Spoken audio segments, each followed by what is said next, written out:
Hi అండి, మీ బొమ్మక్కతో వచ్చానండి. నేను హెల్తీ బ్రేక్ఫాస్ట్ చేసుకుందాం అనుకున్నాను. దానికోసం రాత్రన్నం ఉంది. దాంట్లోనే ఉల్లిపాయ పచ్చిమిరపకాయ వేసుకుని, అలాగే కీరా దోసకాయ కూడా వేసుకున్నానండి. వేసుకుని పాలు పోసుకున్నాను. దానికి సరిపడా పాలు పోసాను అనమాట. పాలు పోస్తే దాంట్లో కొంచెం పెరుగు వేసుకుంటాం వల్ల కమ్మగా తోడుకుంటుంది కదండి. ఇది ఎప్పుడో రెసిపీ అండి. మా అమ్మమ్మల నాటి రెసిపీ. మా అమ్మమ్మలేటండి, మా అమ్మమ్మల నాటి రెసిపీ అండి ఇది.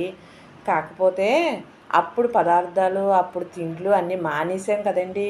నడుములో నొప్పులు, కాళ్ళ నొప్పులు, లేకపోతే షుగర్లు, బీపీలు వస్తున్నాయండి. అవన్నీ పోవాలంటే ఇప్పుడన్నా ట్రై చేసుకోపోయామనుకోండి, ఇంకా రోజుల్లో అలాగే ఇంకా నీరసమే కానివ్వండి, బలం ఎలా వస్తుందో చెప్పండి మనకి. అందుకోసం రాత్రి అలా తోడు పెట్టేసానండి, పెరిగేసి తోడుపెట్టేసి పక్కన పెట్టేసుకున్నానండి. పక్కన పెట్టేసుకున్నాం కదండి. తీసి పొద్దున్నే లేచి దాన్ని మూత తీసి చూసానండి. మూత తీసి చూస్తే బాగుంది, తోడుకుపోయింది శుభ్రంగాను.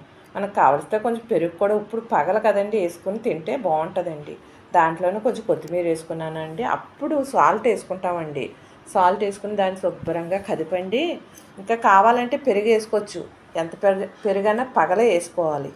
వేసుకుని శుభ్రంగా తాలింపు పెట్టుకున్నాను. ఎందుకంటే ఈ రోజుల్లో వంట కింద కూడా ఉంటేనే తినగలం కదండి. దానికోసం తాలింపు పెట్టుకున్నాను. వేసుకునండి ఒక్కసారి కదిపి తిన్నానండి. మీరు కూడా ట్రై చేయండి.